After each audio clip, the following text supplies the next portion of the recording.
Hola, buenas tardes a todos. Bienvenidos a una nueva actividad formativa organizada por la Confederación Española de Abogacía Joven, actividad que lleva por título El letrado de guardia ante los juicios rápidos, el éxito de la conformidad. Y para la misma contamos como ponente nada menos que con el ya amigo Julio Ángel Martínez Carazo, para el cual, para daros unas notas sobre su currículum vitae, os diré que Julio es licenciado en Derecho por la Universidad de Granada. En el año 1990 es nombrado abogado fiscal para la Fiscalía de la Audiencia Provincial de Córdoba, concretamente los juzgados de primera instancia e instrucción de Peñarroya y Posadas. Ya en 1991 toma posesión como abogado fiscal en la Fiscalía de la Audiencia Provincial de Málaga, concretamente los juzgados de Marbella, y en 2001 es nombrado fiscal coordinador de la adscripción permanente de Marbella.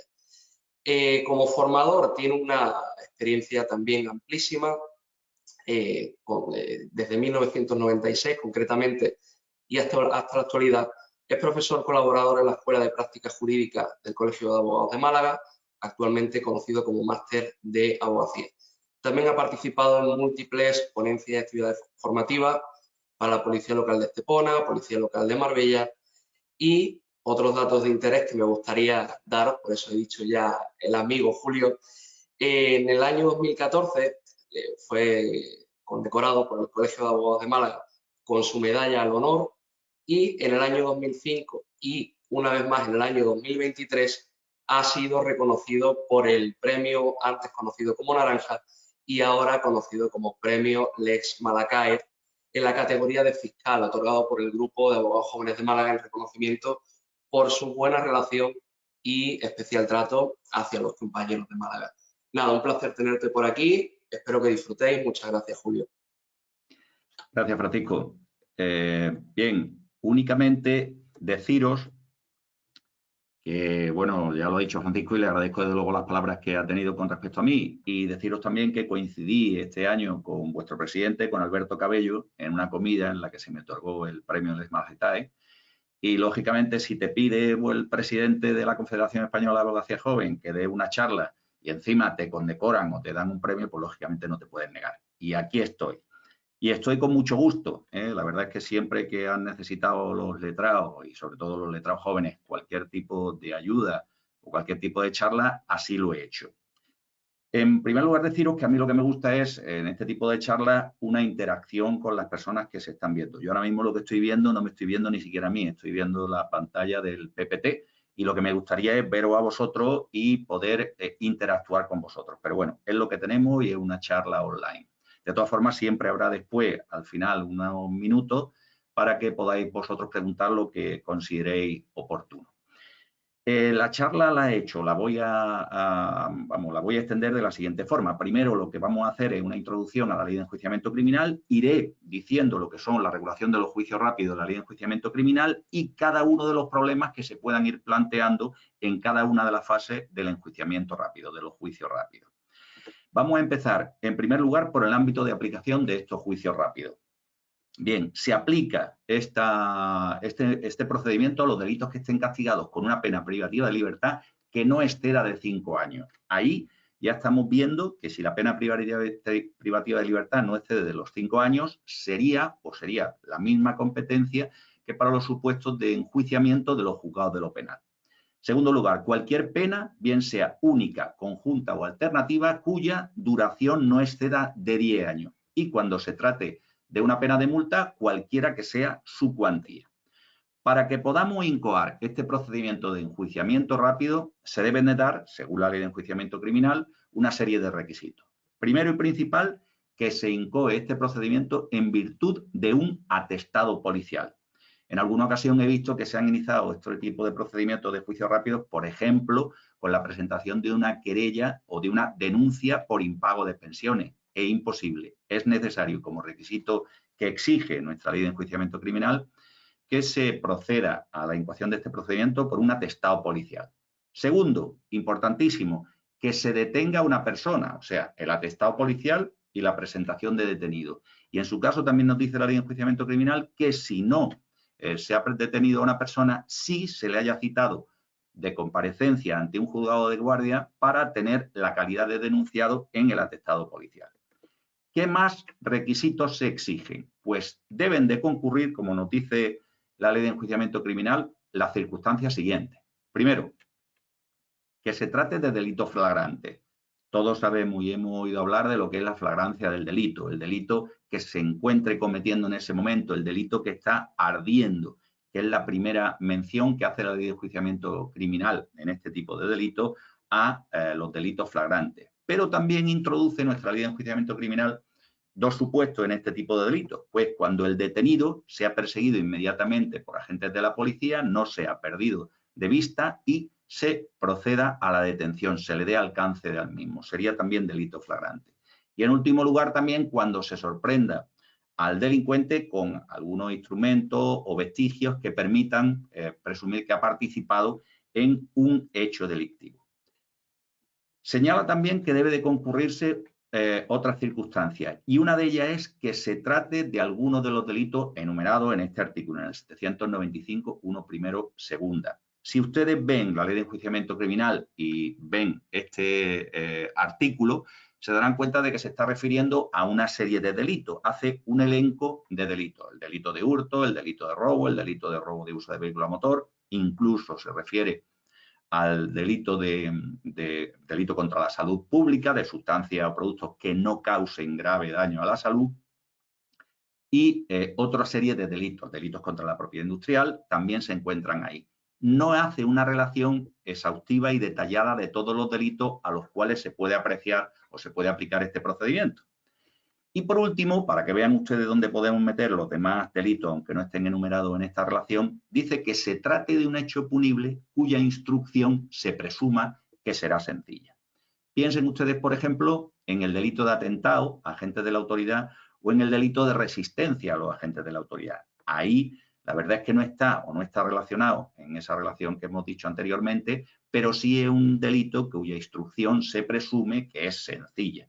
El atestado policial, si el policía tiene algún parte de lesiones, que lo vea el médico forense y nada más, la declaración del investigado y poco más, salvo que haya algún testigo. O sea, una instrucción sencilla y se puede enjuiciar a través de este procedimiento de juicio rápido.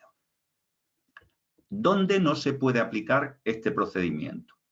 Pues bien, no se aplica a la investigación de esos delitos que son conexos a otros delitos, pero que no estén comprendidos en lo que hemos dicho anteriormente. Es decir, imagínense ustedes que estamos investigando un delito de robo con fuerza en las cosas, pero además, por ejemplo, está unido ese delito de robo con fuerza en las cosas a un delito que sea competencia del sumario ordinario. Imagínense unas lesiones del artículo 149 del artículo 150, que las penas ya exceden de los 5 años de prisión. En ese caso, no se podría llevar el procedimiento por juicio rápido, sino que habría que llevarlo o por sumario ordinario, por procedimiento abreviado o por jurado, fuera el procedimiento que fuera. Si se pueden llevar a través de este procedimiento la investigación de varios delitos que sean conexos y que estén dentro de las reglas que hemos dicho anteriormente, principalmente que la pena en abstracto que esté señalada para este tipo de delictivo en nuestro Código Penal sea inferior a los 2 años de prisión. Y tampoco se aplicará en aquellos casos en los que se hubiera declarado el secreto de las actuaciones. Aquí, en cuanto al secreto de las actuaciones, quiero hacer un inciso porque se nos está planteando aquí en la Audiencia Provincial de Málaga en algunas ocasiones y se está resolviendo conforme a la doctrina de nuestro Tribunal Constitucional. Y es en el supuesto en que existan unas diligencias que sean declaradas secretas, se cite a las partes a una comparecencia de prisión y en esa comparecencia de prisión no se informe al letrado de la persona o del investigado al que se está celebrando la comparecencia de los elementos esenciales de las actuaciones que permitan al letrado impugnar esa detención o impugnar esa privación de libertad a través de la comparecencia del artículo 505. Si ven ustedes el artículo 505.3 de la Ley de Enjuiciamiento Criminal, dice que al letrado en la comparecencia o antes de esa comparecencia de prisión se le deberán de facilitar los elementos esenciales de las actuaciones para que se pueda combatir esa privación de libertad. Bien, pues en algunas ocasiones no se ha estado haciendo. sea, el letrado comparecía a la comparecencia de prisión en una causa declarada secreta y no se le daba ese traslado. Se han recurrido esas resoluciones y nuestro Tribunal Constitucional, ya en varias sentencias, ha resuelto que es esencial y es necesario el darle traslado de los elementos esenciales de las actuaciones al letrado para que pueda impugnar esa privación de libertad.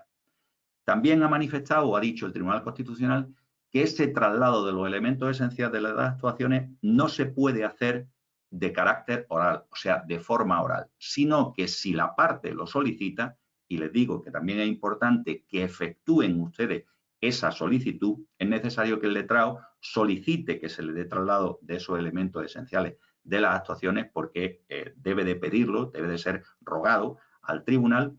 Pues bien, no puede ser una información oral la que dé el juzgado al letrado que solicite que se le dé traslado de esos elementos esenciales de las actuaciones. Lo difícil quizá sea valorar qué se le puede o de qué elementos se le puede dar traslado y de qué elementos no. Pero sí tienen ustedes derecho a que se le dé traslado de esos elementos esenciales de las actuaciones que le permitan impugnar esa privación de libertad. Una sentencia reciente del Tribunal Constitucional, que es de 20 de febrero de 2023, que se refiere a esta necesidad de facilitación de esos elementos esenciales de las actuaciones, va un paso más allá. Por eso se le he mencionado en este momento. Y se trata de un supuesto en el que el letrado, durante la primera fase de instrucción, ni en la comparecencia primera que se celebró de prisión, ni posteriormente cuando pidió la sucesiva libertad de su representado en una causa declarada secreta, hizo mención a que se le diera traslado de los elementos esenciales de las actuaciones para impugnar esa privación de libertad. Y fue a los 7 meses, creo recordar, cuando se le ocurrió pedir que se le diera traslado de esos elementos esenciales de las actuaciones. Se le denegó por el juzgado instructor, el letrado recurrió a la audiencia provincial y se le denegó nuevamente, recurriendo ante el Tribunal Constitucional, y el Tribunal Constitucional lo que dice es que incluso, aunque no se haya solicitado ese traslado al inicio y en el momento de la comparecencia de prisión del artículo 505, si posteriormente se solicita por parte del letrado, es necesario facilitarle esos elementos esenciales de las actuaciones. Bien, en este procedimiento hay dos fases diferenciadas. Unas actuaciones que se realizan en la Policía Judicial y Policía, y luego las siguientes que se realizarían ante el Juzgado de Guardia. Bien, estas actuaciones ante la Policía Judicial se llevarán a cabo en el plazo de la detención y puede practicarse cualquier tipo de diligencia que sea necesario para acreditar lo hecho. Auxilio de personal sanitario, informar a la persona que puede asistirse de letrado, citar a la persona ante el juzgado de guardia como es lógico, citar a los testigos también ante el juzgado. Aquí quiero hacer también una precisión, porque en las diligencias urgentes no es necesario que los agentes de policía que han levantado el atestado comparezcan ante el juzgado posteriormente y ratifiquen el mismo. No es necesario. Únicamente con la declaración que hayan efectuado el atestado sería suficiente.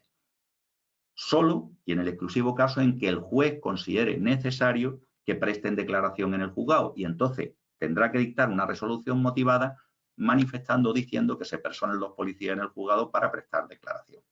Citará a las entidades aseguradoras, puede practicar el análisis de sustancias estupefacientes, la prueba de alcoholemia, la tasación de los objetos y citar a las partes ante el juzgado de guardia, que incluso estas citaciones se podrán hacer verbalmente. Es muy importante en los juicios rápidos la actuación que realice la Policía Nacional o la Policía Judicial. ¿Por qué? Porque cuanto más instruida, no se puede hablar de instrucción, pero cuanto más investigada se encuentre la causa por parte de la Policía Judicial, mayor será el tiempo o menor será el tiempo que tardaremos luego en el juzgado de guardia, en el juzgado de instrucción de guardia, en practicar las diligencias necesarias y en que se pueda llegar a una conformidad por parte del acusado o a una acusación sin conformidad. Les digo que nos conviene a todos porque cuando ustedes hagan una guardia ante el juzgado de guardia ya verán que a pesar de que hayan citado a su cliente a una hora determinada en el juzgado de guardia, luego yo lo que les pido es que se armen de paciencia porque ya saben ustedes que los juzgados de guardia no es solo su cliente, sino que a lo mejor en ese día han presentado 5, 6, 7 detenidos, 5, 6 o 7 diligencias urgentes y es muy difícil darle salida, desde luego, en el horario en que han sido citados esas personas. Pero si la policía realiza todas sus gestiones y efectúa una investigación exhaustiva, cita testigos, compañías aseguradoras, tasación pericial de efectos, pues luego será mucho más fácil para el juzgado y se podrá realizar durante las horas de audiencia. En cuanto al responsable civil directo subsidiario, que luego me referiré también a él, ¿es necesaria esa citación? Sí es necesaria la citación de las entidades aseguradoras, lo dice el artículo 117 del Código Penal. ¿Por qué? Porque el artículo 798 de la Ley de Enjuiciamiento Criminal dice que las partes podrán pedir medidas cautelares frente al responsable civil. Por lo tanto, es necesario citarlo. Por lo tanto, es necesario citar a la compañía aseguradora y también al responsable civil subsidiario. Piensen ustedes en el titular del vehículo, que quizás no sea el conductor del mismo y el que haya cometido el delito contra la seguridad vial, conducir sin permiso o conducir bajo la influencia de bebida alcohólica, y es necesario citarlo porque se pueden pedir medidas cautelares frente a ese responsable civil. A pesar de que el artículo 764, el tercero de la Ley de Enjuiciamiento Criminal, dice que la entidad aseguradora únicamente podrá ser parte en el proceso en su derecho de defensa en cuanto a la obligación de afianzar, nosotros tenemos una circular de la Fiscalía General del Estado que dice que el asegurado tiene interés legítimo en comparecer y discutir no solo la responsabilidad civil, sino también la penal. Es decir, que podría discutir tanto una como otra responsabilidad. Llegan las actuaciones ya ante el juzgado de guardia. Desconozco si a lo mejor ustedes, cuando se trata de letrados de guardia, un letrado de guardia asiste al detenido en comisaría y es otro el que asiste al detenido en el juzgado de guardia. Tanto si se trata de un letrado de guardia de oficio como una persona, un letrado que haya sido designado por su cliente, se trasladaría de comisaría el atestado al juzgado y en este momento el juez dice la Ley de Enjuiciamiento Criminal que incoará, si procede, diligencia urgente y no cabe recurso alguno contra este acto. Bien, ¿qué diligencias practica el juzgado de guardia? Las que sean necesarias y pertinentes, las que resulten pertinentes. Y dice el artículo de la Ley de Enjuiciamiento Criminal con la participación activa del Ministerio Fiscal. Esta alocución o este término se sustituyó en la Ley de Enjuiciamiento Criminal porque en principio se hablaba de con la presencia del Ministerio Fiscal, es decir, exigía que el fiscal estuviera presente en toda esta práctica de esta diligencia. Es imposible en determinados partidos judiciales, como consecuencia de los medios que tiene la Fiscalía y sobre todo los medios personales, los fiscales que nos encontramos, que estemos o que podamos estar presentes en todas esas diligencias urgentes que se tramitan ante un juzgado de guardia. Y por lo tanto, habrá ocasiones en las que ustedes se encuentren que el fiscal no está presente en el partido judicial donde se encuentra de guardia ese juzgado. Les pongo el ejemplo. Aquí en Marbella celebramos guardia. En Marbella, en Estepona y en Ronda, en 3 localidades diferentes. Marbella, la guardia de Marbella es de permanencia. La guardia de Estepona es de permanencia. 2 partidos judiciales que requieren la presencia física del Ministerio Fiscal, aparte de esa participación activa, pero el partido judicial de Ronda únicamente no es de permanencia esa guardia, sino de disponibilidad. Por lo tanto, habrá ocasiones en que no podamos atender de forma presencial y permanente la guardia de Ronda. En ese caso, ustedes, si se trata de un partido judicial al que el Ministerio Fiscal no haya comparecido, tendrán comunicación o deberán tener comunicación siempre con el Ministerio Fiscal a efectos de poder llegar a una conformidad con el mismo. Y en ese caso, desde luego, se podrán utilizar los medios que pone a disposición también nuestra Ley de Enjuiciamiento Criminal, la videoconferencia o cualquier tipo de comunicación que permita el conocimiento de lo hecho. Bien, como les digo, podrá realizar el juzgado de guardia todas las diligencias que fueren pertinentes y necesarias. Tomar declaración al investigado, a los testigos, informar al ofendido de sus derechos. Le hago mención a que ante la falta de comparecencia del investigado se puede aplicar, lo dispone el artículo 487, que es que la orden de comparecencia podrá convertirse en orden de detención. Y se lo digo a efectos de que en la guardia, como saben ustedes, la mayoría de los juicios rápidos luego se van reduciendo a conducción sin permiso, delitos contra la seguridad vial, conducción sin permiso y alcoholemia, conducción bajo la influencia de bebida alcohólica. Hay personas a las que se les cita de comparecencia, o sea, se las deja en libertad, se les cita de comparecencia por parte de la policía ante el juzgado de guardia y no comparecen. En ese momento se puede acordar su detención y por un delito contra la seguridad vial de conducción sin carnet pueden ser detenidos. Bien, practica el reconocimiento de ruedas, ordena la citación incluso verbal de las personas que considere necesario, es decir, practica cualquier prueba el juzgado que se encuentre de guardia que considere oportuna y necesaria. Le hago la mención del artículo del punto 11. En estos supuestos, los supuestos en los que los juzgados de guardia estén en partidos judiciales en los que la guardia sea de 8 días, habrá partidos judiciales en los que la guardia será de detenidos, será de 24 horas, pero si se trata de un juzgado que esté de guardia durante 7 días y el 8º día se practiquen los juicios de delito leve inmediatos, en ese caso, si se reciben actuaciones en las 24 horas anteriores a la terminación del periodo de guardia, se pueden ampliar 72 horas más para continuar la práctica de esa diligencia. En cuanto a la prueba anticipada, que les quiero hacer una breve mención, la prueba anticipada es aquella que se practica en sede del juzgado de instrucción cuando se prevea que el testigo no podrá comparecer ante el juzgado de lo penal o la audiencia provincial en el caso de celebración del juicio, por diversas razones, porque no se encuentra aquí. Aquí en Marbella concretamente hay mucho elemento extranjero y se suele hacer esta prueba anticipada con cierta regularidad para evitar que cuando se cite a esa persona al acto de juicio no se localice o no pueda venir. Bien, en estos supuestos esa prueba anticipada tendría que estar presente el letrado del investigado, lógicamente el testigo que va a deponer en este acto, y el Ministerio Fiscal podrá o no podrá asistir si lo considera oportuno o no. Sí es cierto que en el artículo 449 bis ya también en la ley de enjuiciamiento criminal habla de que no es necesaria la presencia del investigado, o sea que si el investigado no comparece a esta práctica de prueba anticipada, se podría celebrar sin su presencia. Y por último, hablarles del artículo 449 ter de la ley de enjuiciamiento criminal con relación a los menores, que cuando se trate de menores de 14 años, siempre será necesaria la realización de esta prueba anticipada. Menores de 14 años y con un listado de asuntos que nos dice este artículo de la ley de enjuiciamiento criminal en cuanto a una comisión de delitos contra los mismos. Se realiza siempre por sistema de grabación y luego es necesario que en el acto de juicio ustedes, conforme al 730, procedan a la audición de la grabación en la que se realizó o se grabó esa prueba testifical anticipada.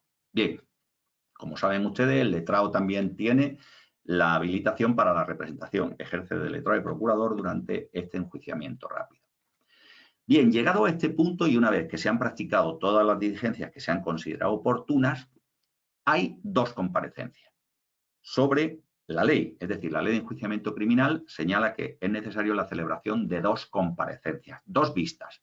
Como veremos, finalmente esto no se produce o no se produce en el 95% de los juzgados. Pero es necesario que ustedes sepan que existen 2 comparecencias en el procedimiento de enjuiciamiento rápido. La primera de las comparecencias es para ver si las partes piden continuación o no de diligencia urgente y sería la comparecencia del artículo 798. ¿Qué puede ocurrir en esa comparecencia? Bien, si el juez, las partes, comparecen en esa comparecencia, sería muy fácil. El juez diría, bien, vamos a celebrar la comparecencia del artículo 798 y le doy la palabra al Ministerio Fiscal para que informe. El Ministerio Fiscal informa o considera que deben de continuarse las presentes por los trámites del enjuiciamiento rápido. Bien, la acusación particular sí existe y la defensa. Bien, pues si después de celebrada esta comparecencia el juez considera suficiente las diligencias de investigación practicadas, entonces dicta un auto diciendo que se continúen esas diligencias. Pero no es susceptible el auto de recurso alguno. No cabe recurso. El juez considera que son suficientes y no cabe recurso. Si estima procedente, imagínense que el juez, después de practicar esas diligencias, considera oportuno el sobreseimiento. Entonces dicta auto y resuelve. Contra ese auto que sobresee las actuaciones, sí caben los recursos del artículo 766. También puede considerar que son atribuibles a la jurisdicción militar, dictará auto en el mismo sentido, diciendo que son los hechos atribuibles a la jurisdicción militar y se podrá recurrir conforme al 766 de la Ley de Enjuiciamiento Criminal. Si considera que los hechos son delito leve, procederá al enjuiciamiento inmediato. No se suele hacer así. O sea, bastante tenemos en la Guardia, desde luego, para ir tramitando las diligencias urgentes y los detenidos, para también que irnos a una sala de vista y celebrar los juicios inmediatos. En este caso, lo que se hace es ir acumulando los juicios y dejarlos para su celebración el 8º día. Ahora, en el caso de que considere insuficientes las diligencias practicadas, entonces el juez lo que hará será transformar esas diligencias previas y practicar las diligencias que considere oportunas. Esa transformación es necesario que motive por qué deben de practicarse ciertas diligencias y por qué ha transformado la urgente en diligencias previas. Bien, ¿qué puede ocurrir si el Ministerio Fiscal o alguna de las partes en esta comparecencia, en la comparecencia sobre continuación de diligencias previas, de diligencia urgente? Por eso les digo que es importante que sepan ustedes los trámites de la Ley de Enjuiciamiento Criminal por si alguna vez se les plantea. Pues bien, imagínense que el juez considera que son suficientes las diligencias practicadas y acuerda la continuación como diligencia urgente. Y a ustedes les falta un testigo fundamental porque su cliente dice que en el momento en que se le está diciendo que cometió el hecho delictivo, se encontraba en casa de un amigo y no pudo estar en 2 sitios a la vez y quieren ustedes presentar ese testigo para que declare. Y el juez lo deniega porque considera que son suficientes las diligencias practicadas. Pues bien, en ese caso deben dejar ustedes constancia de la petición de diligencia. Como no se puede recurrir el auto, entonces ustedes, si es necesario, formularán ustedes escrito de defensa o de acusación, si van de acusación. Tienen que formular propuesta por vulneración a utilizar los medios de prueba pertinentes, el artículo 24 de la Constitución. En su caso, si luego lo citan a juicio oral y van ustedes al juzgado de lo penal a celebrar ese juicio, pues deben de plantearlo también como cuestión previa al inicio del juicio oral por vulneración de un derecho de defensa. Y por último también ya, si a pesar de plantearlo al inicio de las sesiones, formular en el acta su protesta y se dicta sentencia y su cliente resulta condenado, pues por supuesto podrán impugnar la sentencia por quiebra de las garantías que asisten a las partes, porque se le ha denegado un testigo. Bien. Después de esta comparecencia, el juez dará una nueva comparecencia sobre la apertura de juicio oral, o sea, dará traslado a las partes sobre apertura o no del juicio oral. Artículo 800 de la Ley de Enjuiciamiento Criminal. Son 2 comparecencias que van seguidas. No se puede dictar el auto, pero sí el juez lo dicta oralmente y luego lo materializa por escrito. Bien, cuando le dé traslado al juez o cuando les diga, estén en su despacho y les diga, vamos a celebrar la comparecencia del artículo 800 de apertura de juicio oral. El Ministerio Fiscal tiene la palabra, pues el Ministerio Fiscal le interesa la apertura de juicio oral contra fulanito de copas por un presunto delito de robo con fuerza en las cosas. Acusación particular, si la hay, y el letrado. Pues bien, si el Ministerio Fiscal y la acusación particular solicitaran el sobreseimiento de la causa, es decir, no pidieran la apertura del juicio oral y solicitaran el sobreseimiento de la causa, tiene 2 posibilidades el juez. ¿Qué podría hacer?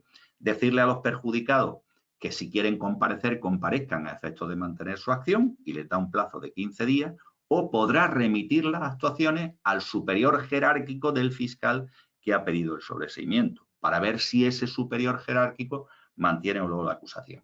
Se produce muy pocas veces y en muy pocas ocasiones, pero que sepan ustedes que existe esa posibilidad. No porque el fiscal y la acusación particular soliciten el sobreseimiento podríamos quedarnos ahí, no, porque puede que las partes soliciten esa continuación, el perjudicado o el fiscal, el superior jerárquico al fiscal que solicitó ese sobreseimiento, considere que debe continuarse esa diligencia urgente. Bien, lo más natural es que el Ministerio Fiscal o la acusación particular soliciten la apertura del juicio oral.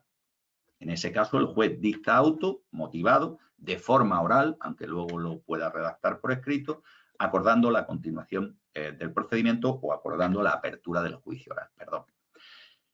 Se abre el juicio oral. Estamos ya en la fase intermedia. Se abre el juicio oral. Pues bien, el artículo 800 lo que dice es que si se hubiera constituido acusación particular, el Ministerio Fiscal presenta de inmediato su escrito de acusación o lo formula oralmente. No se suele hacer y siempre se hace, desde luego, presentándolo por escrito. Y si se ha constituido acusación particular, el artículo 800.4, lo que dice es que se le puede dar un plazo, si lo solicita, de 2 días para formular ese escrito de acusación.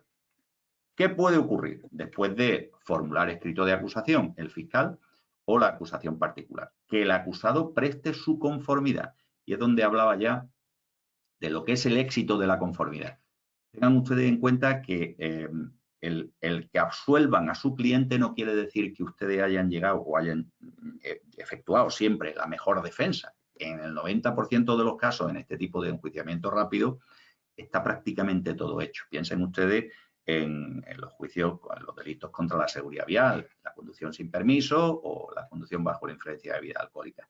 Hay muy poca defensa y, por lo tanto, siempre será un éxito en una conformidad que ustedes hagan que la pena que pudiera corresponderle a su cliente, a su representado, se le reduzca en 1/3 o se le reduzca al mínimo porque hayan llegado ustedes a una conformidad con el fiscal.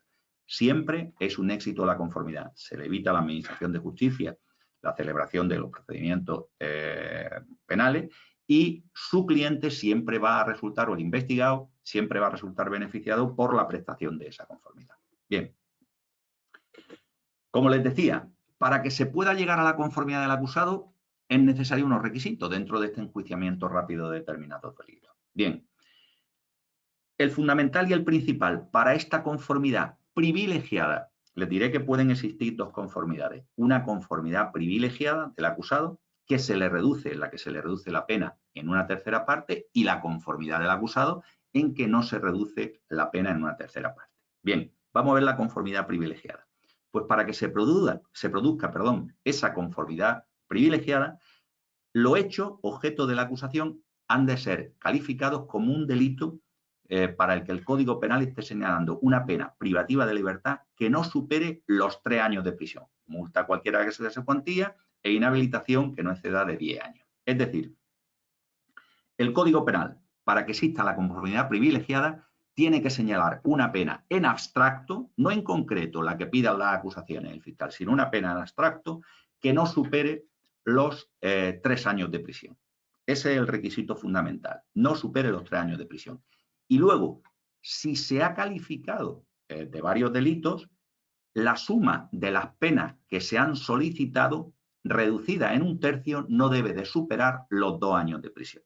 Es decir, si tenemos un delito de atentado, un delito de lesiones y un delito de robo de uso de vehículos, por ejemplo, que han pasado más de 48 horas, y estamos pidiendo por esos delitos, por uno se le pide 1 año, por otro 2 años y por otro 1 año. Ya serían 4 años, esos 4 años. Reducida en 1/3 es superior a los 2 años. Por lo tanto, no se podría llegar a la conformidad del acusado. La suma de las penas que se soliciten por los diferentes delitos tiene que ser de 3 años, la suma. ¿Por qué? Porque reducida en 1/3 no debe de superar los 2 años de prisión. Esto lo hizo el legislador para que se pudiera aplicar la suspensión de la condena a aquellas condenas que se realizaran en juicio rápido, es decir, no supera los 2 años de prisión, por lo tanto, inmediatamente o automáticamente se puede suspender la condena y, por lo tanto, habría que darle traslado o la defensa debería de solicitar la suspensión de la condena y suspenderse si se cumplen los requisitos del artículo 80 de nuestro Código Penal. Los límites penales prácticamente ya se lo he dicho. Primero hay que ver la gravedad abstracta del delito, que no supere los 3 años, y luego, si se trata de varios delitos y de varias penas, reducida en 1/3 la pena en concreto que se haya solicitado, no supere los 2 años de privación de libertad. Les quiero poner el ejemplo, como digo, al final, del robo con violencia de menor entidad. Es decir, piensen ustedes en el robo violento, que la pena es de 2 a 5 años de prisión en el robo violento. Por lo tanto, aunque cupiera conformidad, no cabría apreciar la conformidad privilegiada. ¿Por qué? Porque ya la pena en abstracto va de 2 hasta 5 años, es decir, supera los 3 años y no se puede apreciar, no se puede aplicar esa conformidad privilegiada. Y pueden decirme ustedes, mire, ¿y si le aplicamos el 242 segundo, que es la menor entidad del hecho? Entonces nos permitiría aplicar una pena inferior en grado. Entonces estaríamos de 1 a 2 años. ¿Se podría? No se podría. No se podría porque es una facultad potestativa de la parte acusadora, que es la que está solicitando la acusación. Por lo tanto, hay que fijarse en la gravedad abstracta del delito, independientemente de las circunstancias que concurran en el mismo. No les quiero decir que no se pudiera llegar a una conformidad, en el caso del delito de robo violento, que era el que le estoy poniendo de ejemplo, pero cabría llegar a una conformidad con la pena mínima, por ejemplo, con los 2 años de prisión. Pero ya no sería el juez de instrucción el que dictaría la sentencia, sino que ustedes presentarían su escrito conformándose con la calificación del Ministerio Fiscal, habría que remitirlo al juzgado de lo penal y sería en presencia del juez de lo penal en donde se podría llevar a cabo esa conformidad. Y, por supuesto, sin reducción del tercio de la pena. En cuanto a la responsabilidad personal subsidiaria, no está incluida. No deben ustedes de incluirla en ese cómputo. Ya se ha superado por la reforma que ha operado la Ley Orgánica 1/2015. Es decir, si hay un delito que esté castigado con pena privativa de libertad y pena de multa, saben ustedes que si no se paga la multa, por cada 2 cuotas impagadas es 1 día de privación de libertad. Bien, pues para esos cómputos no se tiene en cuenta que en el caso de no pagar la multa se impondría, o cada 2 cuotas sería 1 día de privación de libertad. ¿Qué ocurre? O en algunas ocasiones nos ha pasado cuando estamos ya para llegar a una conformidad, entonces aparece el responsable civil que no muestra conformidad con la responsabilidad civil. ¿Qué habría que hacer? Pues lógicamente lo que nos dice la Ley de Enjuiciamiento Criminal, el 695 y el 700, es que hay que remitirlo, porque no hay conformidad en la responsabilidad civil, y hay que remitirlo al juzgado de lo penal para que se discuta en el juicio sobre hecho extremo. Pero la Fiscalía General del Estado se muestra partidario con la reducción de 1/3. Es decir, si hay un investigado, acusado, se muestra conforme con la responsabilidad penal, pero el responsable civil subsidiario directo no se muestra conforme por la responsabilidad civil, lógicamente la responsabilidad penal habría que tenerlo en cuenta y reducirle ese tercio. Una solución práctica sería transformarla esa diligencia urgente en diligencias previas, agotar las diligencias que fueran necesarias y pertinentes y posteriormente transformarla en urgente en base al 779.1 quinto. Es muy importante este artículo y quiero que lo tengan en cuenta. Conforme a este artículo, el 779.1 quinto, pueden ustedes pedir la transformación de unas diligencias previas en diligencia urgente, cuando su cliente, su representado, reconozca lo hecho. ¿Cómo se hace esto? Cuando su cliente quiera reconocer lo hecho, lo primero que tienen ustedes que hacer es hablar con el fiscal. Que el fiscal les diga si está dispuesto a presentar un escrito de acusación con la pena que acuerden ustedes con el fiscal, que normalmente pueden ser los mínimos. Y en ese caso, una vez que tengan ustedes ya el acuerdo con el fiscal, presenten ante el juzgado el escrito pidiendo la transformación de las diligencias previas, de las diligencias previas en urgente, porque su cliente va a reconocer esos hechos, quieren que se transformen en diligencia urgente y que se le aplique la reducción del tercio por la conformidad privilegiada. Bien. ¿Qué pasa si hay varios acusados y uno de ellos no quiere conformarse? ¿Se puede llevar a cabo esa conformidad privilegiada? No.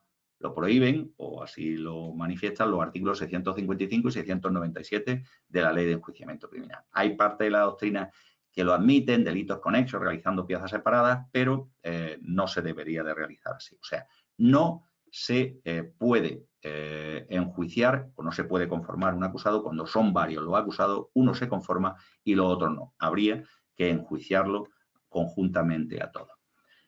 En los plazos de prohibiciones previstas en el artículo 57 quiero hacerle una breve mención porque el artículo 57, que habla de las medidas que se pueden aplicar también en determinados delitos, concretamente vamos a situarnos en los supuestos de violencia sobre la mujer. Existen unas prohibiciones, la prohibición de acercamiento, que este párrafo segundo del 57 dice que esta pena o esta medida debe de ser superior entre 1 y 5 y 10 años cuando se trate de delito grave y de 1 y 5 cuando se trate de delito menos grave. Es decir, marca un mínimo legal, que es el de 1 año. Por lo tanto, si hay conformidad, siempre habrá que solicitar algo más, como mínimo 1 año y 6 meses, para que una vez reducido en 1/3, se le quede en el año que señala la Ley de Enjuiciamiento de nuestro Código Penal, como mínimo. Bien. ¿Qué pasa cuando presta la conformidad al acusado? El juzgado realiza el control de la conformidad, es decir, ve si se puede o no, e impone la pena solicitada reducida en 1/3. Si manifiesta el fiscal y las partes su intención de no recurrir, se declara firme lo procedente. Y el juez, ahí también el juez de instrucción, porque estamos en instrucción todavía, pues deberá de pronunciarse sobre la suspensión o sustitución de la pena. Y acuerda lo procedente sobre la libertad o ingreso en prisión de la persona que se encuentre condenada ya. ¿Qué ocurre si el acusado no presta su conformidad? Pues muy fácil. El letrado de la defensa que no ha prestado su conformidad puede solicitar un plazo de 5 días para presentar su escrito de defensa. En ese caso, el escrito de defensa no lo podrán presentar ustedes ante el juzgado de instrucción, sino que ya lo presentarán ante el juzgado penal. Me pueden decir ustedes, bueno, ¿y ya sabemos cuál es el juzgado penal que va a celebrar el juicio? Sí. ¿Por qué? Porque una vez que no hay conformidad, el juzgado instructor, hay una agenda en los juzgados de lo penal, se pone en contacto con esa agenda de los juzgados de lo penal y ya a través de esa agenda virtual se le da fecha y hora y juzgado de lo penal competente para la celebración del oportuno juicio. Bien, cuando no presta conformidad, el juicio oral, lo que nos dice la ley de enjuiciamiento criminal es que se señala dentro de los 15 días siguientes, que se desarrollan los términos del artículo 786 y 788 con normalidad. En 15 días, lógicamente, que sepan ustedes que nunca se celebra un juicio rápido, siempre es mucho más tarde. Si se produce o si existe una validez del actuado, saben que la validez del actuado es que en el momento en que se está celebrando el juicio, imagínense ustedes que se ha practicado la mitad de la prueba, falta un testigo y no vamos a declarar nulo todo lo actuado y vamos a citar posteriormente a ese testigo que falta, sino que se declara la validez de lo actuado y se debe de continuar o se debe de reanudar la celebración del juicio dentro de los 15 días siguientes. Y la sentencia la dictará dentro de los 3 días siguientes. Bien, brevemente les digo que también se puede llegar a una conformidad dentro del proceso penal, tanto en el procedimiento ordinario, según el artículo 655 en el escrito de calificación de la defensa, como en los artículos 688 a 700 al inicio de las sesiones de juicio oral, siempre y cuando la pena no sea superior a los 6 años de prisión. Me pueden ustedes preguntar, ¿en alguna ocasión se ha llegado a una conformidad con penas superiores a los 6 años de prisión? Bien, se podría llegar a esa conformidad, ya por supuesto no estamos hablando de conformidades privilegiadas, sino conformidades con las penas que hayan acordado la defensa y el Ministerio Fiscal y en su caso la acusación particular. Bien, les digo, ustedes tienen un juicio en que la pena que se está solicitando sea de 7 o 8 años de prisión y quieren llegar a una conformidad, o 9 o 10 años de prisión y quieren llegar a una conformidad con el Ministerio Fiscal diciendo que a lo mejor o acordando que la pena que se imponga a su representado sea únicamente la de 7 años de prisión. No se podría llevar a cabo esta conformidad previamente al juicio. ¿Qué pueden hacer? Podrían llegar a ese pacto con el Ministerio Fiscal previamente, antes de iniciar las sesiones de juicio, celebrar el juicio reconociendo los hechos por parte de su representado, de su cliente, practicar la prueba por la cual se pasaría de puntillas esa prueba y posteriormente en la fase de conclusiones el Ministerio Fiscal reduciría la pena que le está solicitando a su representado y ustedes como defensa adherirse a esa calificación, a esa nueva calificación que ha presentado el Ministerio Fiscal. Les digo que si alguna vez realizan este tipo de conformidad, que sean por supuesto honestos y mantengan esa conformidad con la modificación que haga el Ministerio Fiscal del escrito de acusación, porque como les digo, por la prueba se pasará un poco de puntillas, porque lógicamente ya las partes han acordado, se ha reconocido el hecho por parte del acusado y por lo tanto la prueba pues carece muchas veces de virtualidad. En el procedimiento abreviado, como les digo, se puede hacer un reconocimiento de hecho, el 779.1 muy importante, juicio muy importante, pueden ustedes transformar unas diligencias previas en diligencias urgentes siempre que no se haya dictado el auto de PEA y como consecuencia, al pasar la diligencia urgente por reconocimiento de lo hecho de su representado, poder llevar a cabo esa conformidad privilegiada. En el trámite de calificación también, al inicio de las sesiones de juicio oral, y la conformidad en el trámite del juicio oral, antes de las sesiones de juicio oral, y la conformidad en el trámite del juicio oral, que es la que ustedes siempre efectúan y realizan, que antes de entrar en las sesiones de juicio. En la Ley Orgánica del Tribunal del Juzgado, previsto también esa conformidad, perdón, me he ido para en la Ley Orgánica del Tribunal del Juzgado, el artículo 50, en el escrito de calificación, también se conformará. Y por último, en el juicio por delito leve, no cabe, o sea, no vayan ustedes a un juicio por delito leve y traten de hablar con el fiscal a efectos de llegar a una conformidad, porque no hay pretensión punitiva. Todavía no se ha formulado escrito de acusación. El escrito de acusación o la acusación del Ministerio Fiscal se produce al final del juicio. Una vez practicada la prueba, es cuando el fiscal pide una pena y acusa de un delito leve a una determinada persona. Pero no hay pretensión punitiva y en la mayoría de los casos no hay letrado. Les digo esto brevemente porque es lo que la Ley de Enjuiciamiento Criminal señala, y ya me estoy refiriendo a los juicios rápidos. Sin embargo, sepan ustedes que en los juicios rápidos, ustedes lo que van a hacer es ir al juzgado de guardia, tratar siempre de hablar con el Ministerio Fiscal, traten ustedes de hablar siempre con el Ministerio Fiscal a efectos de llegar a una conformidad. Hablen con él a ver cuál es la pena mínima que les ofrece. Y si les padece, de luego, una pena, de luego, acorde con el Código Penal y con los mínimos, vayan ustedes a hablar con su cliente, que se encontrará detenido o se encontrará citado ante el juzgado de guardia, hablen con él y si se conforma, lo que hacen ustedes es decirle al fiscal, mi cliente se conforma, señor fiscal. ¿Qué hará el Ministerio Fiscal? Formula su escrito de acusación y lo remite o lo lleva al juzgado que se encuentre de guardia. En el juzgado que se encuentra de guardia, saben ustedes que las diligencias urgentes de ese día se las están repartiendo entre todos los funcionarios que participan en el mismo. Cada funcionario lleva una diligencia urgente. Bien, ese escrito se unirá a esas diligencias urgentes que lleva el funcionario. Quizás, y les digo, aunque no sea lo procedente, si se trata de un delito contra la seguridad vial y su cliente reconoce los hechos, quizá, a lo mejor, aunque no debería de ser así, pero quizá a lo mejor su cliente ni tan siquiera le reciba declaración al juez, sino que se le recoja su declaración y manifieste que muestra su conformidad con lo hecho y que se conforma. Bien, posteriormente, una vez que ya su cliente se ha conformado, lo que verán ustedes y lo que firmarán será únicamente el acta de comparecencia sin conformidad o el acta de comparecencia con conformidad. El acta de comparecencia, juicio rápido con conformidad o sin conformidad. Ahí en ese acta es donde verán ustedes reflejado las dos comparecencias que les he dicho, continuación como diligencia urgente y apertura de juicio oral. Y después, presentación del Ministerio Fiscal de su escrito de acusación y presentación por la defensa de su petición de conformidad, que se conforma con lo hecho y que manifiesta que está de acuerdo con lo mismo.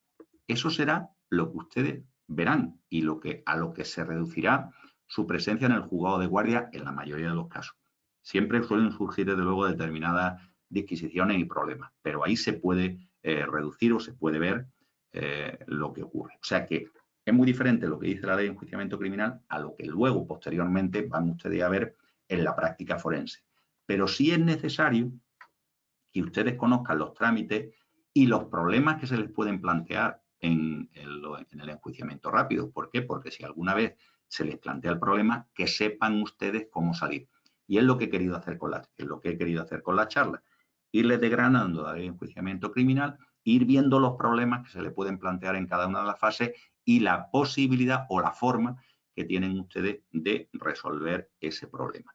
Voy a ver si me voy de esta pantalla porque quiero también intentar que vean ustedes.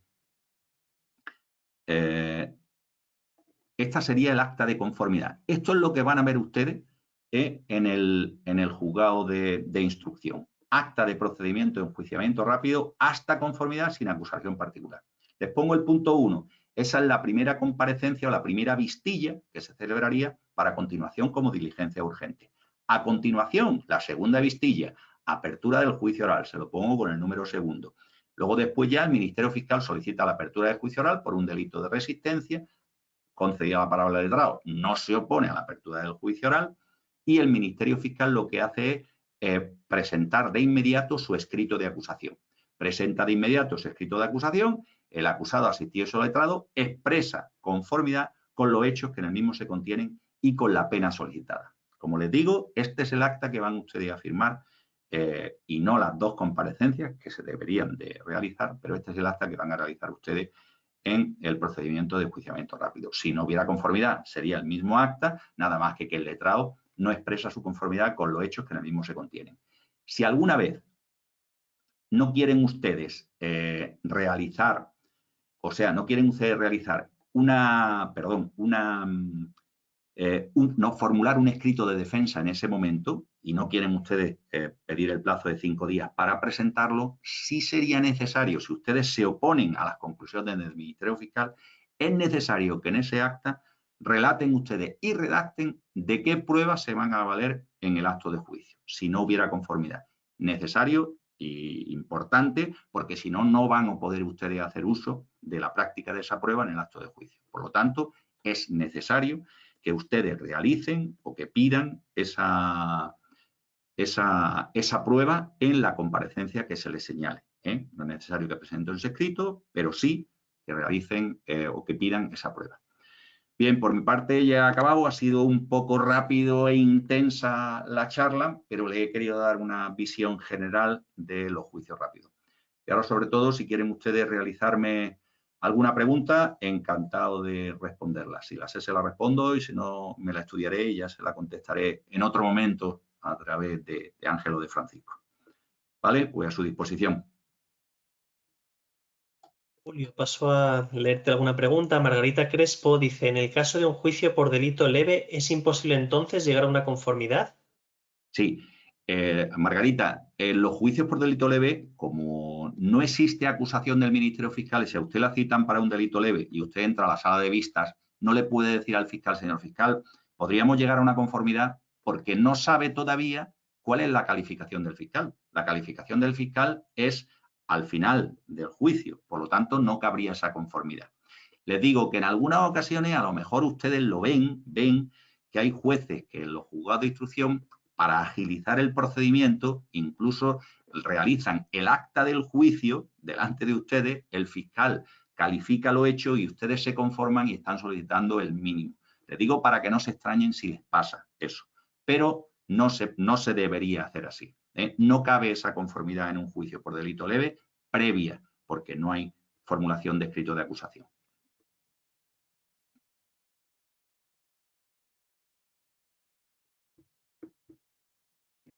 Sí. Cristian dice, hola, si en un delito leve, lesiones leves, se presenta un audio o grabación donde se escucha claramente cómo se lesiona a la víctima y el juez no toma en cuenta esta prueba ni la valora al dictar el fallo, ¿puede recurrirse por violación al debido proceso?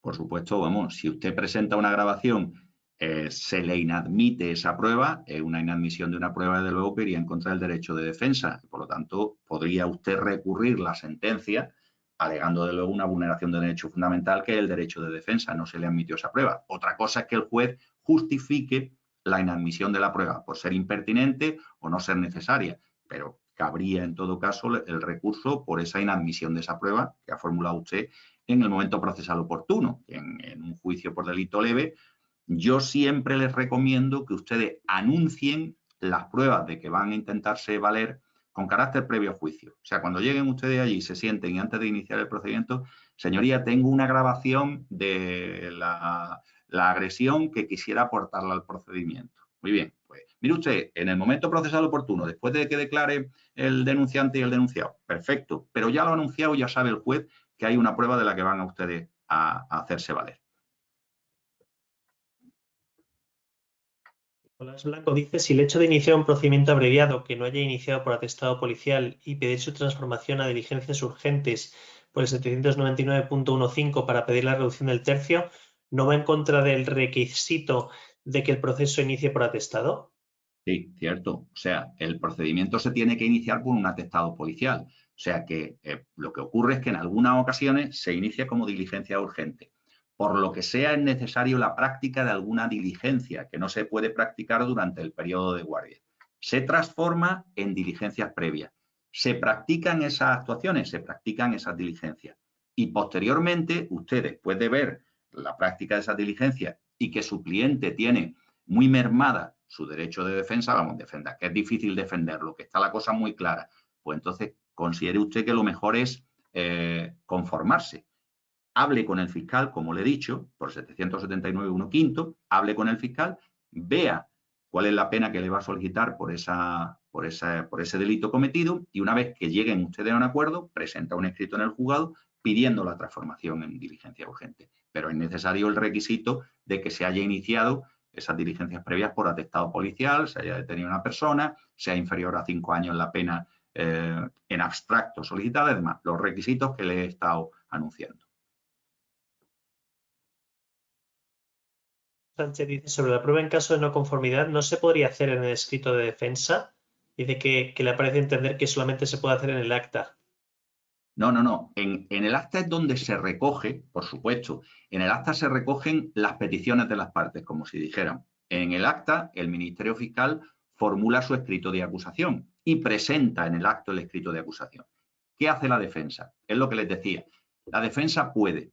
Si usted, imagínense que no quiere pedir el plazo, porque puede pedir el plazo de 5 días para presentar su escrito de defensa. O sea, en el acta lo que constaría es la defensa solicita el plazo de 5 días para formular su escrito de defensa.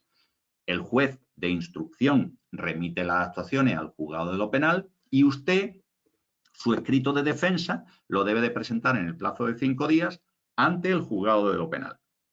Lo que les digo es, en alguna ocasión lo he visto yo, el letrado en el acta sin conformidad, acta de enjuiciamiento rápido sin conformidad, manifiesta que se opone o se encuentra disconforme con todas las correlativas del Ministerio Fiscal, o sea, formula en este acto su escrito de defensa, que así consta en el acta, formula su escrito de defensa y manifiesta su disconformidad con las correlativas del Ministerio Fiscal. Bien, lo que le he dicho es que sería importante, sería el caso en el que el letrado no ha solicitado el plazo de 5 días y debe de hacerlo constar en ese acta. Sería importante que siempre detallaran ustedes la prueba de que van a intentarse valer en el acto de juicio. O sea, son dos cosas diferentes. Puede usted pedir que se le dé el plazo de 5 días para formular su escrito de defensa y hace su escrito de defensa con normalidad, o si no quiere formularlo, formula oralmente su escrito de defensa diciendo que está disconforme con las correlativas del Ministerio Fiscal,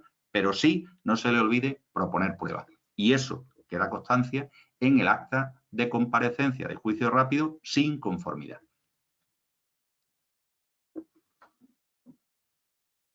El ASAP dice que en el caso de que los testigos estén citados, los perjudicados también, pero no hayan comparecido, la peritación esté realizada y no se aporte nada más, pero sean diligencias previas, no diligencias urgentes, ¿se podría solicitar el sobreseimiento?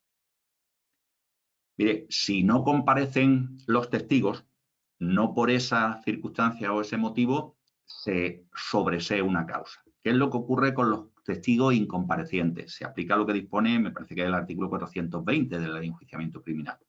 Al testigo que no comparece se le puede imponer una multa de 200 a 5.000 euros.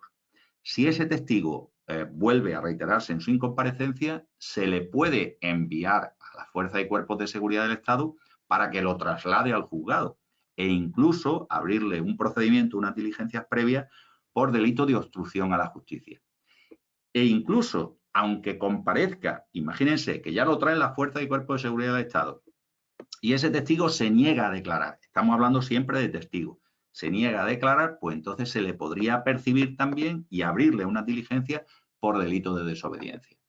Otra cosa es que intentada la localización de un testigo por todos los medios, incluso a través de las Fuerzas y Cuerpos de Seguridad del Estado, no compareciera y fuera una prueba fundamental para que el Ministerio Fiscal formulara acusación o mantuviera su acusación. En ese caso, sí podría dar lugar a un sobreseimiento de las actuaciones, cuando es la única prueba que se tiene. Comesaña dice que le gustaría una aclaración respecto a la proposición de prueba en caso de no conformidad y posterior presentación del escrito de defensa. En caso de no conformidad. Y posterior presentación del escrito de defensa. Sí. Bueno, la aclaración, lo que le he dicho, o sea, si ustedes no se conforman, el juzgado de instrucción les da un plazo de 5 días para que presenten ustedes el escrito de defensa. Ustedes se van a su casa, se van a su despacho, tienen copia de todas las actuaciones, realizan su escrito de defensa, lo realizan, primera, quinta, disconformes con las correlativas del Ministerio Fiscal, o lo que ustedes quieran, y después piden ustedes la absolución de su cliente y solicitan la práctica de la prueba, documental, testifical, pericial, la que sea. Y ese escrito de defensa ya no lo presentan ante el juzgado de instrucción, sino que lo presentan ante el juzgado de lo penal. ¿Por qué? Por lo que le he dicho antes, ustedes ya en el acta de juicio rápido sin conformidad ya vendrá señalado el juzgado de lo penal al que se ha turnado y el día y la hora de celebración de ese juicio. Y es ante ese juzgado de lo penal ante el que tendrán que presentar su escrito de defensa. Lo anterior, lo que ya le he dicho, si usted no quiere presentar materialmente, no quiere irse a su despacho y quiere usted formular su escrito de defensa, que tenga prisa, porque considere que el tema no lo requiere, por lo que sea, usted en el mismo acta de comparecencia sin conformidad puede manifestar que se opone al escrito de acusación del Ministerio Fiscal, está disconforme con todas las correlativas del Ministerio Fiscal e interesa para el acto de juicio una serie de pruebas. Y así se hace constar en el acta sin conformidad. Ya no será necesario que presente usted su escrito de defensa, porque ya estará su escrito de defensa que es disconforme con las correlativas del Ministerio Fiscal y pidiendo una prueba en el acta de enjuiciamiento rápido sin conformidad. No sé si se lo he aclarado. Débora Vanessa Cot dice qué ocurre si no se cumplen los plazos y el juicio rápido dura meses en vez de días, que qué se puede hacer para que se resuelva cuanto antes. Es muy difícil. Mire, les digo, por ejemplo, la Audiencia Provincial de Málaga y los juzgados de lo penal de Málaga, los señalamientos que se están haciendo ahora de juicio rápido, que deberían hacerse en 15 días, pues están a casi a un año vista. O sea, lo que se puede hacer difícilmente, porque fíjense que eso es una máquina, o sea, es un señalamiento virtual. El señalamiento virtual está dando fecha conforme hay hueco para celebrar ese juicio. Y ya lo está dando los juicios rápidos casi con un año, y si no un año con 8 meses o así. Es muy difícil. ¿Qué es lo que ocurre? Saben ustedes, como siempre, que estas dilaciones indebidas, no todas las dilaciones indebidas, podrían dar lugar luego a la aplicación de la atenuante de dilaciones indebidas, que si son unas dilaciones indebidas, desde luego, muy palmarias, pues podría dar lugar a la aplicación de la atenuante de dilaciones indebidas, pero como muy cualificada, y por lo tanto se podría bajar la pena en 1 o 2 grados. Si alguna vez la alegan ustedes esa atenuante de dilaciones indebidas, previamente, estudiense ustedes el procedimiento y vean ustedes las fases en las que ha quedado paralizado el procedimiento y aléguesela al tribunal. O sea, díganle, de tal fecha a tal fecha ha estado paralizado. Por lo tanto, ha estado paralizado el procedimiento sin motivo tanto tiempo, para que el tribunal sepa y pueda apreciar esa atenuante de dilaciones indebidas.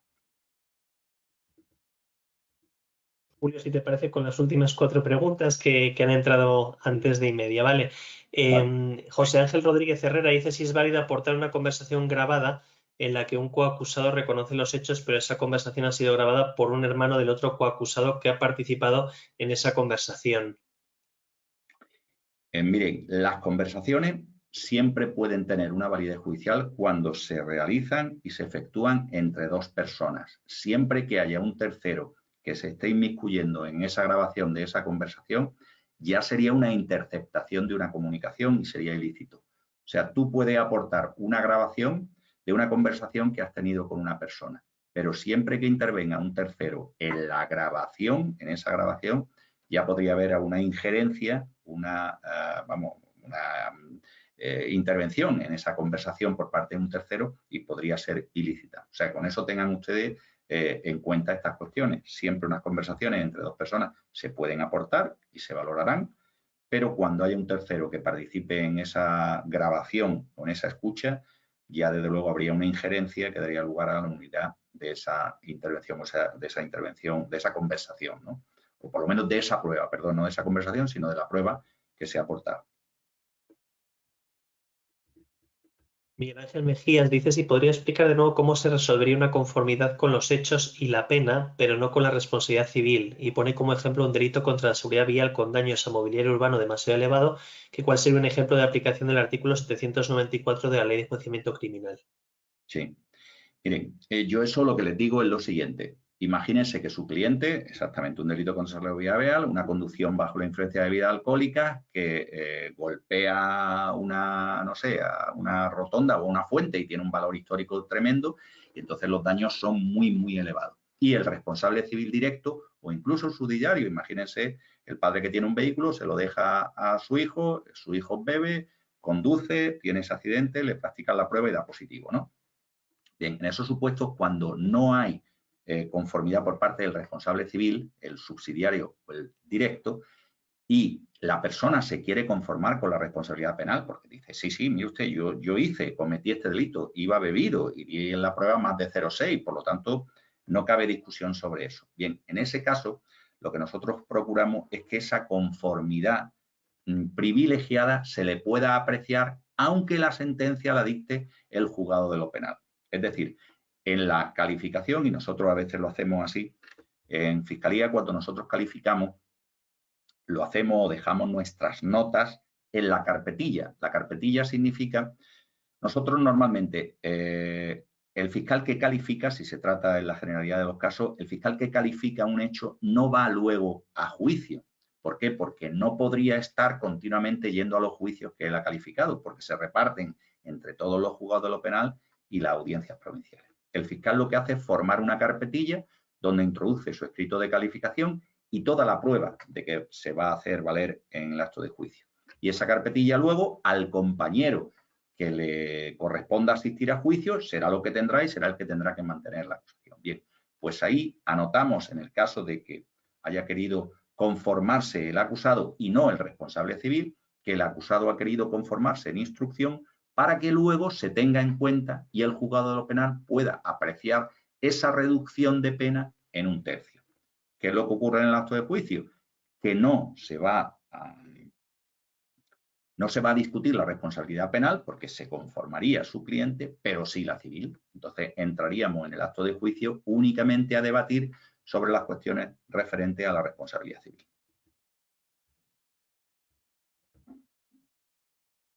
Checa dice que tiene una pregunta. En el caso de que tengamos un procedimiento abreviado incoado, citados para declaración en sede judicial y los investigados quieran llegar a una conformidad, ¿tendríamos que solicitar la conversión a diligencias urgentes por escrito?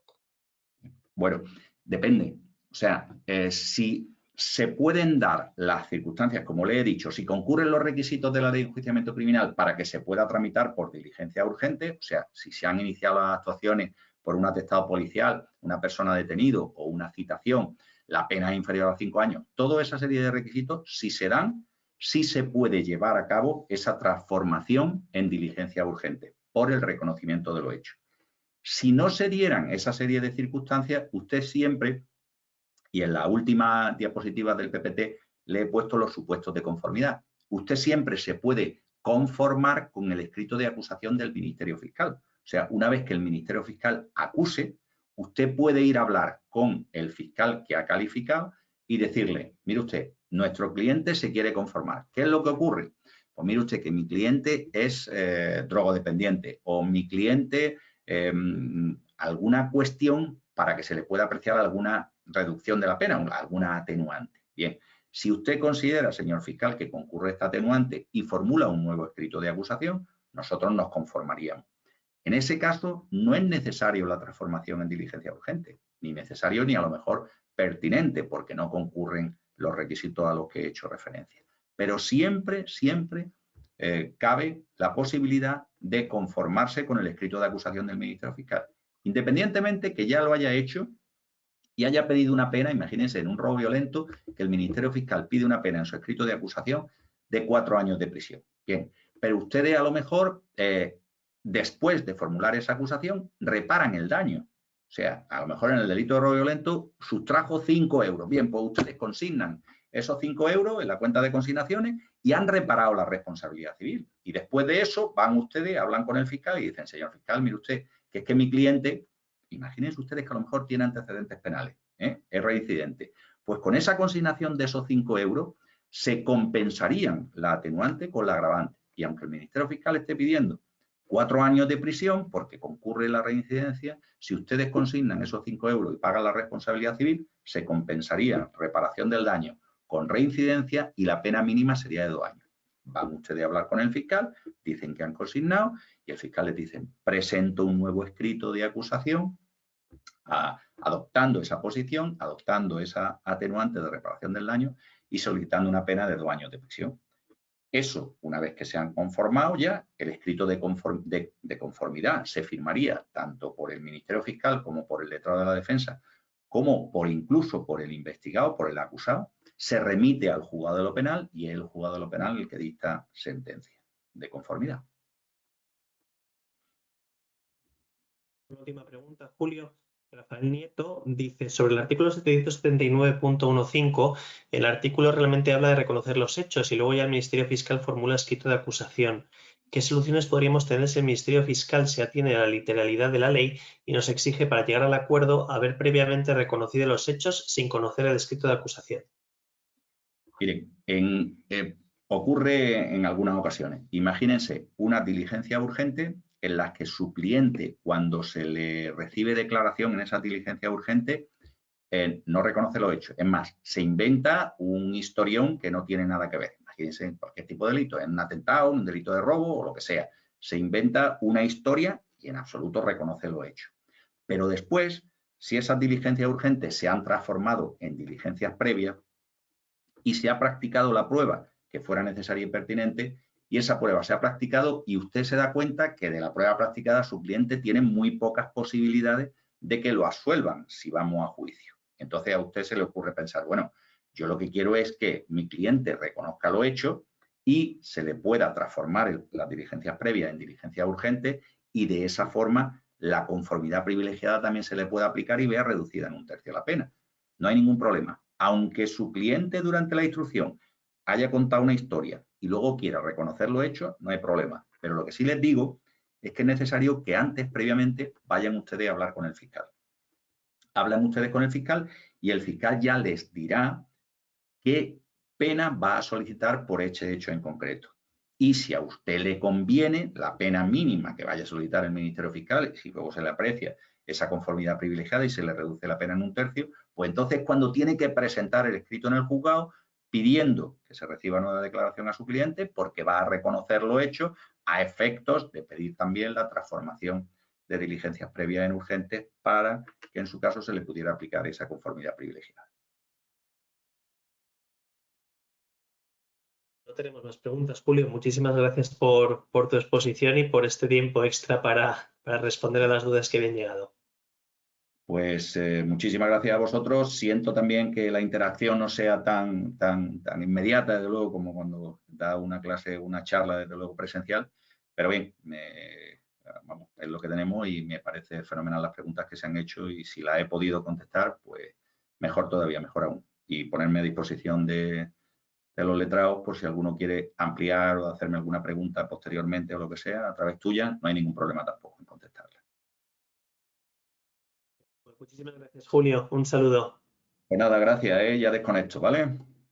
De acuerdo. Hasta luego, buenas tardes. Hasta luego.